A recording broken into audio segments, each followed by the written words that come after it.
Good morning children.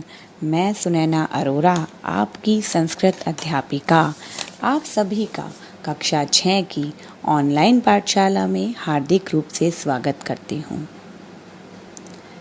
तथा आप सभी को कक्षा 5 में अच्छे अंक प्राप्त करने के लिए तहे रूप से बधाई देती हूँ।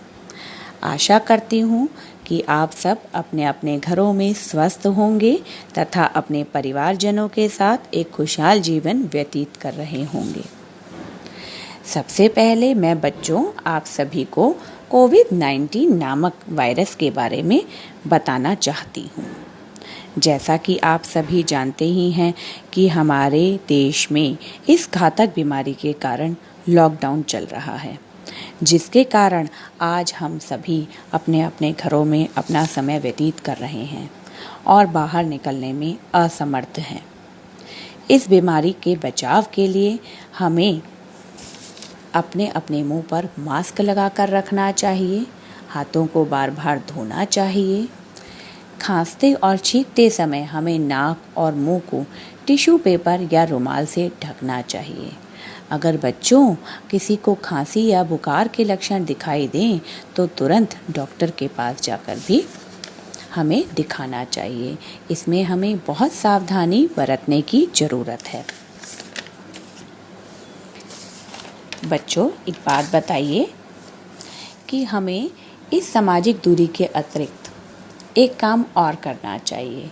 हमें भगवान से नित्य सुबह और शाम यह प्रार्थना करनी चाहिए कि हे प्रभु हमारी इस घातक बीमारी को दूर करें और हम सभी को फिर से एक बार पुनः एकत्र होने के लिए प्रेरित करें, ताकि हम अपना कार्य पुनः सुचारू ढंग से कर पाएं।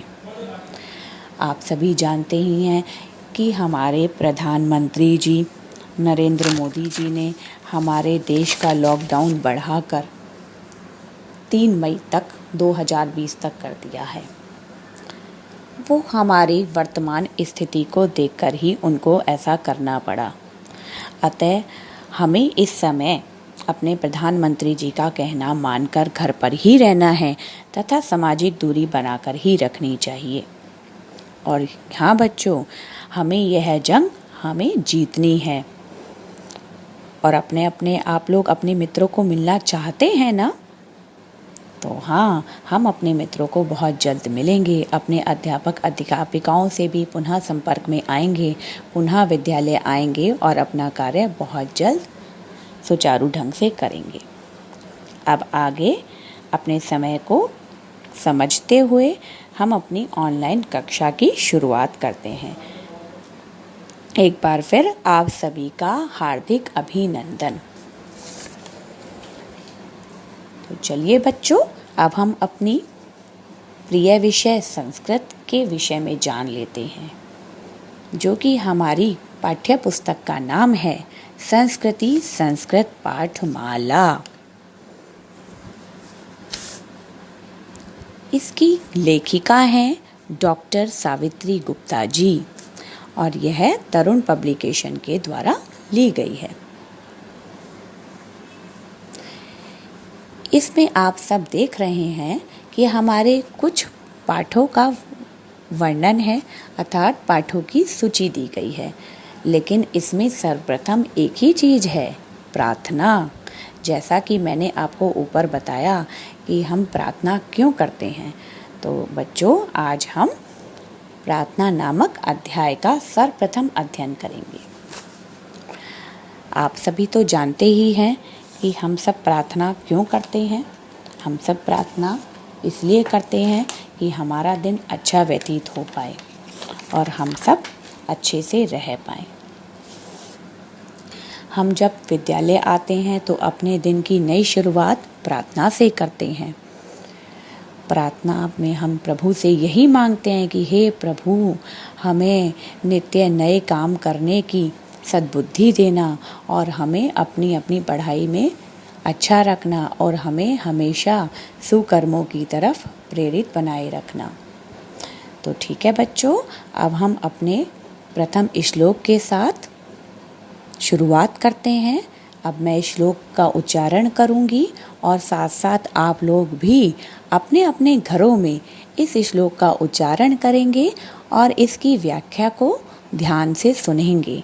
आप अपने अपने कॉपी और पेंसिल अथवा पेन तैयार कर लीजिए और अपनी एक प्रॉपर नोटबुक के द्वारा इसका व्याख्या हम लिख सकते हैं, लेकिन सर्वप्रथम हमें इसका उच्चारण भी करना है और अपनी कक्षा का आनंद भी उठाना है। तो चलिए मैं शुरू करती हूँ इस श्लोक के साथ। सर्वे भवन्तु सुखिनः, सर्वे सन्तु निरामयाः, सर्वे भद्राणि पश्यन्तु, मा कश्चिद् दुःख भाग भवेत्। अच्छा लगा आपको? मैं एक बार और उच्चारण करूंगी और साथ साथ आप भी अपने अपने घरों में उच्चारण करेंगे। सर्वे भवन्तु सुखिनः, सर्वे सन्तु निरामयाः, सर्वे भद्राणि पश्यन्तु, मा कश्चिद् दुःख भाग भवेत्। अब मैं इसकी आपको व्याख्या बताऊंगी। बच्चे भगवान से मांग रहे हैं, प्रार्थना कर रहे हैं कि हे प्रभु, सर्वे भवन्तु सुखिनः, सर्वे अर्थात सभी लोग, भवन्तु अर्थात हों, सुखिनः सुखी अर्थात सभी लोग संसार में सुखी हों। सर्वे सन्तु निरामया, सर्वे अर्थात सभी लोग, सन्तु हों, निरामयः कैसे, निरोगी हों अर्थात स्वस्थ हों, सभी लोग संसार में स्वस्थ हों। सर्वे भद्राणि पश्यन्तु, सर्वे अर्थात सभी लोग, भद्राणि पश्यन्तु, भद्राणि अर्थात कल्याण, कल्याण को पश्यन्तु देखें, सभी लोग इस संसार में कैसी देखें, किस नज़र से सबको देखें, कल्याण रूप में देखें अर्थात सबका कल्याण हो, सभी को एक नज़र से देखें। मा कश्चित् दुःख भाग भवेत्, मा अर्थात ना हो, कश्चित् कोई भी, दुःख भाग भवेत् दुःख का भागी भवेत् हो अर्थात कोई भी इस संसार में दुखी ना हो। माँ कश्चित् दुःख भाग भवेत्, माँ अर्थात न, कश्चित् कोई भी, दुःख भाग भवेत् दुखी ना हो। आपको बच्चों इसकी व्याख्या समझ में आई? तो अब हम अगली कक्षा में दोबारा मिलेंगे। तब तक आप इसका उच्चारण भी करेंगे और इसको साथ साथ इसकी व्याख्या भी करेंगे। तब तक आप लोग खुश रहिए और अपना ध्यान रखिए। एक बात मैं आपको अंत में कहना चाहूँगी, कभी हार ना मानो। क्या पता कि